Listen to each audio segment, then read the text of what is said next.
नमस्कार दोस्तों, कैसे हो आप सभी। आशा करते हैं काफ़ी अच्छे होंगे। तो आज का जो आर्टिकल है उसका टाइटल है फेयर ट्रेड। देखो, जो ये तरीका है ना इंग्लिश सीखने का, ये सबसे बेस्ट तरीका है। इसके अलावा और कोई तरीका हो नहीं सकता। आप कितनी भी वोकैब सीख लीजिए, आप कितने भी ग्रामर रूल्स रट लीजिए, ठीक है। उसको रटने के बाद, उनको सीखने के बाद आप द हिंदू न्यूज़पेपर पर आ जाइए और मेरे को एक आर्टिकल पढ़ कर दिखा देना, ठीक है।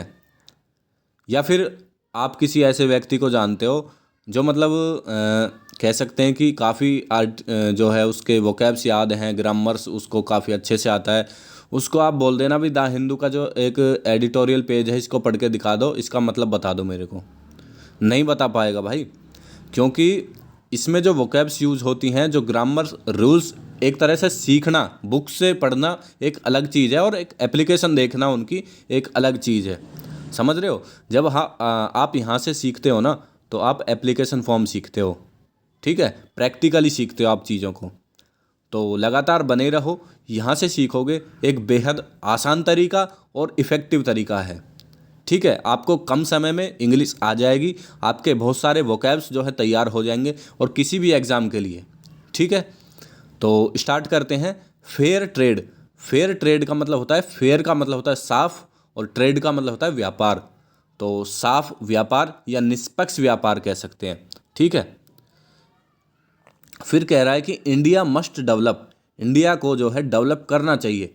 मस्ट का यूज़ वहाँ होता है जहाँ पर किसी चीज़ को जोर देने के लिए कहा जाता है ना। तो इंडिया को ज़रूर, या इंडिया को ये ज़रूरत है, इस चीज़ की ज़रूरत है। किस चीज़ की?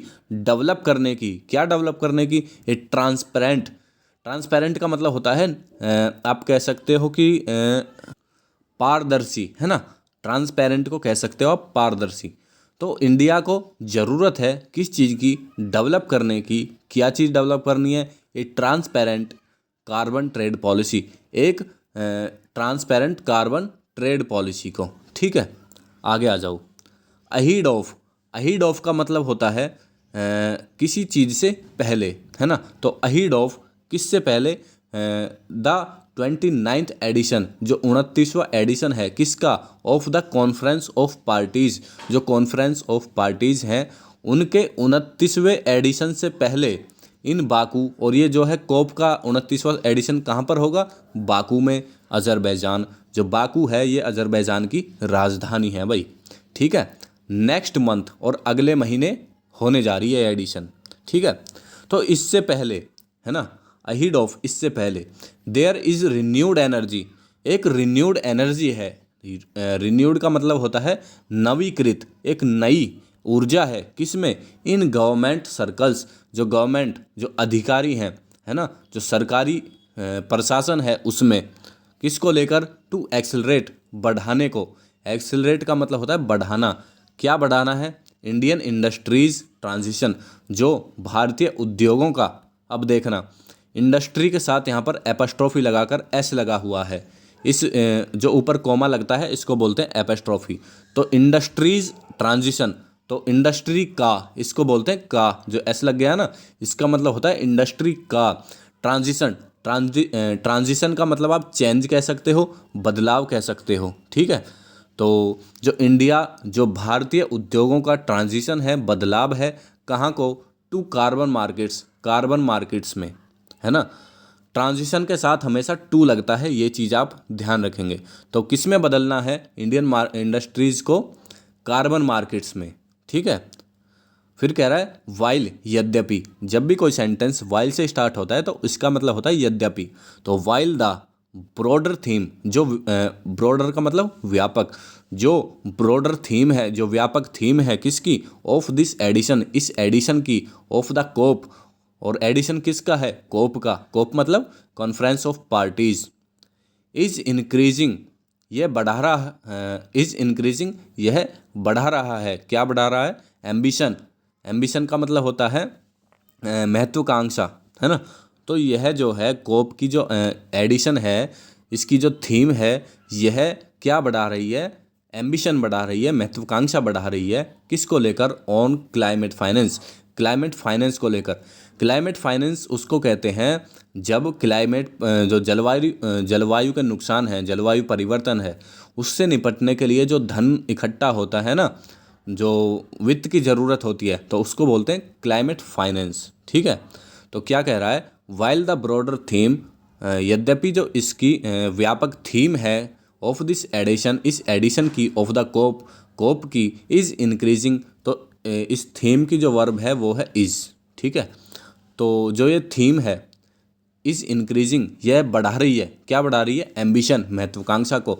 और कौन सी महत्वाकांक्षा, on climate finance, climate finance की महत्वाकांक्षा को। एक की आइटम, यह एक महत्वपूर्ण आइटम है, की का मतलब महत्वपूर्ण, ऑन द एजेंडा, एजेंडा पर, जो एजेंडा है ना, यह इसके लिए एक बहुत ही महत्वपूर्ण आइटम है। इज क्लैरिटी, और क्या है वो, स्पष्टता, है ना। एक की आइटम क्या है, स्पष्टता है, किसको लेकर, ऑन कार्बन मार्केट्स, कार्बन बाजार को लेकर। ठीक है, फिर कह रहा है ए स्पेसिफिक सेक्शन, एक जो विशेष सेक्शन है ना, किसका, under the Paris climate agreement, और किसके तहत है, पेरिस क्लाइमेट एग्रीमेंट के तहत है, ऑफ 2015, और ये पेरिस क्लाइमेट एग्रीमेंट कब हुआ था, 2015 में। ठीक है, कह रहा है कि एक स्पेसिफिक सेक्शन है under the Paris climate agreement of 2015 called article 6, और इस स्पेसिफिक सेक्शन को क्या कहा जाता है, आर्टिकल 6, मतलब आर्टिकल 6 की बात कर रहे हैं। तो जो आर्टिकल 6 है ना, less the contours, less the contours का मतलब होता है, कंटोर्स का मतलब समझ लेना, इसका मतलब होता है कोई आकृति, कोई ढांचा। ठीक है, और लेस द कंटोर्स मतलब यह ढांचा बनाता है, यह इस तरह की आकृति निर्धारित करता है, किस तरह की, अंडर विच, जिसके तहत, अंडर विच का मतलब होता है जिसके तहत, कार्बन मार्केट्स, जो कार्बन बाजार हैं। ठीक है, क्या कह रहा है कि जो आर्टिकल 6 है वो इस तरह का ढांचा तैयार करता है, किस तरह का, अंडर विच कार्बन मार्केट्स, जिसमें जो कार्बन मार्केट्स आते हैं, और अथवा the enabling of trading, enable कर कर, है ना। तो इनेबलिंग का मतलब होता है योग्य बनाना, तो योग्य बनाकर किसको, ऑफ ट्रेडिंग, और the enabling of trading, trading के लिए योग्य बनाना, है ना। ट्रेडिंग किसकी करनी है, ऑफ प्रिवेंटेड, प्रिवेंटेड का मतलब होता है जो प्रतिबंधित है, जिस पर रोक लगाई हुई है। तो trading of prevented green house gas emissions, जो ग्रीन हाउस गैस उत्सर्जन है, एमिशंस का मतलब होता है उत्सर्जन। ठीक है, कह रहा है कि जो आर्टिकल 6 है वो इस तरह का ढांचा बनाता है जिसमें जो कार्बन मार्केट्स आती हैं। अब कार्बन मार्केट्स में क्या काम होता है, उसमें जो है इनेबल किया जाता है किसको, ट्रेडिंग को, किसकी ट्रेडिंग, प्रिवेंटेड, जो प्रतिबंधित ग्रीन हाउस गैस एमिशन उत्सर्जन है, अमोंग कंट्रीज, देशों के बीच में, अमोंग का मतलब होता है बीच में, तो देशों के बीच में, कैन बी ऑपरेशनलाइज्ड। अब यहाँ पर देखना, जो इसकी है ना आर्टिकल 6, या कह सकते हो स्पेसिफिक सेक्शन, इसकी जो वर्ब है वो है कैन बी ऑपरेशनलाइज्ड, और यहाँ पर कैन बी ऑपरेशनलाइज्ड जो है पैसिव वॉइस है। पैसिव वॉइस बनाने के लिए मॉडल के साथ बी लगाकर वर्ब की लास्ट फॉर्म लगानी पड़ती है, वर्ब की थर्ड फॉर्म लगानी पड़ती है। ठीक है, तो यहाँ पर जो है कैन बी ऑपरेशनलाइज्ड, और इसको जो है ऑपरेशनलाइज्ड किया जा सकता है। ठीक है, कार्बन मार्केट्स इंसेंटिवाइज, जो कार्बन मार्केट्स हैं, जो कार्बन बाजार हैं, वो इंसेंटिवाइज करती हैं। इंसेंटिवाइज करने का मतलब होता है वो प्रोत्साहित करती हैं, किसको, क्लाइमेट एक्शन को, बाय इनेबलिंग, क्या करके, इनेबल करके। जब भी बाय के साथ वर्ब की आईएनजी फॉर्म लग जाए तो इसका मतलब होता है ऐसा करके, तो बाय इनेबलिंग, इनेबल करके, पार्टीज़, किसको इनेबल करके, पार्टीज़ को, पार्टीज़ मतलब जो देश हैं उनको इनेबल करके, किसके लिए इनेबल करना है, टू ट्रेड, व्यापार करने के लिए, किसमें, इन कार्बन क्रेडिट्स, कार्बन क्रेडिट्स में व्यापार करने के लिए, जनरेटेड बाय, और जो क्रेडिट्स हैं ये जनरेट किए जाते हैं, ठीक है, किसके द्वारा, बाय द रिडक्शन, रिडक्शन करके। तो ये जो क्रेडिट्स हैं जनरेट किए जाते हैं रिडक्शन करके, रिडक्शन का मतलब होता है कमी, कमी करके, और रिमूवल अथवा हटाकर, रिमूवल का मतलब होता है हटाकर, कह रहा है कि या तो कमी करके या हटाकर, किसको हटाकर, of green house gases, green house gases को हटाकर, कहाँ से, फ्रॉम द एटमॉस्फेयर, वातावरण से, वायुमंडल से। ठीक है, तो जब भी किसी चीज़ को कहीं से हटाने के लिए हम जो है हमेशा फ्रॉम लगाते हैं। ठीक है, किसी चीज़ को हटाने के लिए जो प्रेपोजिशन का यूज़ होता है वो फ्रॉम है, ये चीज़ याद रखेंगे। ठीक है, तो ग्रीन हाउस गैसेज को हटाकर कहाँ से, एटमॉस्फेयर से। सच एज, जैसे कि, सच एज का मतलब होता है उदाहरण के लिए या जैसा कि, है ना। तो सच एज जैसे कि, बाय स्विचिंग, स्विच करके, है ना, बाय स्विचिंग स्विच करके, from fossil fuels to renewable energy. अब कहाँ से स्विच करना है, फॉसिल फ्यूल से, और कहाँ तक, रिन्यूएबल एनर्जी तक। फॉसिल फ्यूल्स का मतलब होता है जीवाश्म ईंधन से रिन्यूएबल एनर्जी, नवीकरणीय ऊर्जा तक, और फ्रॉम के साथ हमेशा टू लगता है भाई, यहाँ से यहाँ तक, फ्रॉम टू।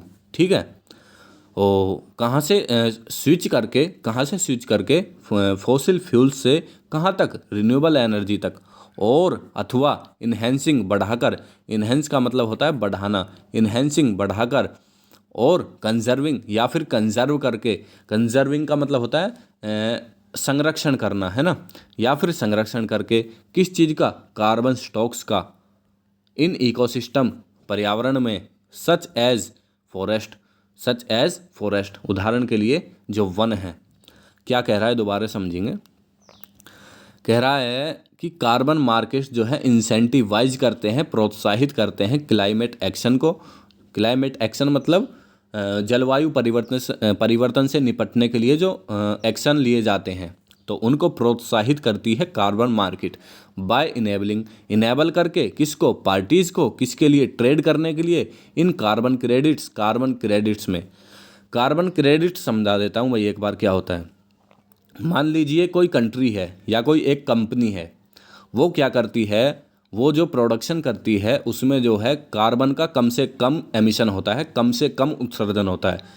या कोई एक कंपनी है जो इस तरह की फंडिंग कर रही है ना, जिससे कि पर्यावरण को फ़ायदा हो रहा है, पेड़ लगा रही है ना, या वाटर पॉल्यूशन को कम कर रही है। इसी तरह की जो चीज़ें हैं जो कार्बन डाइऑक्साइड को कम करती हैं, तो गवर्नमेंट जो है उनको, ऐसी कंपनियों को या ऐसे देशों को, विश्व स्तर पर ऐसे देशों को कह सकते हो, कुछ क्रेडिट्स पर प्रोवाइड करवा दिए जाते हैं, उनको बोलते हैं कार्बन क्रेडिट्स। ठीक है, और ये क्रेडिट्स जो है हम जो है आपस में किसी एक दूसरे के साथ खरीद सकते हैं। अब खरीद कब सकते हैं, मान लीजिए किसी कंपनी ने, उसके पास बहुत सारे कार्बन क्रेडिट्स हैं, और एक अनदर कंपनी है जो बहुत ज़्यादा इस तरह का प्रोडक्शन करती है जिसमें कार्बन काफ़ी ज़्यादा एमिशन होता है कार्बन डाइऑक्साइड का। ठीक है, वायुमंडल में। तो ये एक कंपनी क्या करेगी, दूसरी कंपनी को अपने कार्बन क्रेडिट्स बेच देगी। ठीक है, जिससे कि क्या होगा, बैलेंस बन जाएगा। तो उस कार्बन क्रेडिट्स की बात कर रहा है। ठीक है, तो जो कार्बन क्रेडिट्स हैं जनरेटेड बाय, किसके द्वारा जनरेट होते हैं, कैसे जनरेट होते हैं, तो रिडक्शन करके, कमी करके, और रिमूवल या हटाकर, of green house gases, green house gases को कहाँ से हटाकर, फ्रॉम द एटमॉस्फेयर, एटमॉस्फेयर से। ठीक है, मतलब है जो कार्बन क्रेडिट्स हैं जनरेट किए जाते हैं वायुमंडल से ग्रीन हाउस गैसेस को ख़त्म करके। सच एज, जैसे कि, by switching from fossil fuels to renewable energy, उदाहरण बता रहा है कि जैसे कि हम जो है फॉसिल फ्यूल्स से रिन्यूएबल एनर्जी का प्रोडक्शन करने लग जाएं, तो हम क्या कर रहे हैं, कार्बन क्रेडिट्स प्राप्त करने की हम जो है उसका हम दावेदारी कर सकते हैं। और इन्हेंसिंग या फिर बढ़ाकर, क्या बढ़ाकर, ठीक है, और कंजर्विंग या कंजर्व करके, संरक्षण करके, किसका, कार्बन स्टॉक्स। कार्बन स्टॉक्स क्या होता है, कार्बन स्टॉक्स वो चीज़ें होती हैं जो कार्बन को सोख लेती हैं, एब्जॉर्ब कर लेती हैं। ठीक है, जैसे कि समुंदर बहुत बड़ा जो है कार्बन को अपने अंदर समाहित कर लेता है। उसके बाद जो है पेड़ वगैरह हो गए, क्या करते हैं, कार्बन डाइऑक्साइड को वायुमंडल से सोख लेते हैं, तो उसको बोलते हैं कार्बन स्टॉक्स। कह रहा है कि या तो आप फॉसिल फ्यूल से रिन्यूएबल एनर्जी की तरफ चले जाओ, या फिर बढ़ा दो, या फिर कंजर्व कर दो। किसको कर दो, कार्बन स्टॉक्स को, इन इकोसिस्टम, पर्यावरण में, सच एज फॉरेस्ट, जैसे कि जंगलों की बात करें। ठीक है, फिर कह रहा है सब सेक्शन, जो उपधारा है, सब सेक्शन है किसके, किसकी, विदिन, आर्टिकल 6, जो आर्टिकल 6 में सबसेक्शंस हैं वो प्रोवाइड करती हैं। अब यहाँ पर देखना, सबसेक्शंस जो हैं प्लूरल है, प्लूरल सब्जेक्ट है, इसलिए जो वर्ब आएगी वो वी फर्स्ट आएगी, वर्ब की फर्स्ट फॉर्म आएगी। तो यहाँ पर जो है प्रोवाइड वर्ब की फर्स्ट फॉर्म है। तो जो सबसेक्शंस हैं वो प्रोवाइड करते हैं क्या, गाइडलाइंस प्रोवाइड करते हैं, किसको लेकर, on what kinds of carbon reduction activities, कि किस तरह की, काइंड्स का मतलब होता है किस प्रकार की, ऑन व्हाट काइंड्स कि किस तरह की, ऑफ कार्बन रिडक्शन एक्टिविटीज़ जो कार्बन को कम करने के लिए जो गतिविधियां हैं, जो एक्टिविटीज़ हैं, एंड वेरिफिकेशन मैकेनिज्म और जो वेरीफाई करने का मैकेनिज्म है, आर परमिसेबल, है ना। उनको मतलब किस तरह की, इस तरह की गतिविधियों को और वेरिफिकेशन मैकेनिज्म को इस तरह की गाइडलाइंस जारी करती हैं कि जो परमिसेबल है ना। फिर कह रहा है एंड हाउ कंट्रीज, और जो देश हैं वो किस तरह में एंटर इनटू कर सकते हैं, प्रवेश कर सकते हैं, किस में, बायलैटरल एग्रीमेंट्स। बायलैटरल का मतलब होता है द्विपक्षीय और एग्रीमेंट्स का मतलब होता है समझौता। तो जो कंट्रीज़ हैं वो किस तरह से एंटर इनटू कर सकती हैं, किसमें, बायलैटरल द्विपक्षीय एग्रीमेंट्स में। सो दैट का मतलब होता है ताकि, है ना, सो दैट ताकि जो एमिशन रिडक्शन है, जो उत्सर्जन में कमी है, इन वन कंट्री, एक देश में, मे बी लीगली क्लेम्ड, उसको जो है कानूनी रूप से क्लेम किया जा सके, उसके ऊपर दावा किया जा सके, बाय अनोदर, दूसरी देश के द्वारा या दूसरी कंट्री के द्वारा। ठीक है, दोबारा समझेंगे एक बार। कह रहा है कि हाउ कंट्रीज़ में एंटर इनटू बायलैटरल एग्रीमेंट्स, की किस तरह से ये जो सबसेक्शन हैं आर्टिकल 6 की, ये गाइडलाइंस बताती हैं किसको लेकर, कि जो कार्बन रिडक्शन एक्टिविटीज़ हैं एंड वेरिफिकेशन मैकेनिज्म है, आर परमिसेबल। ठीक है, एंड हाउ कंट्रीज़, और किस तरह से जो देश हैं वो एंटर इनटू कर सकते हैं, घुस सकते हैं, किस में, बायलैटरल एग्रीमेंट्स में।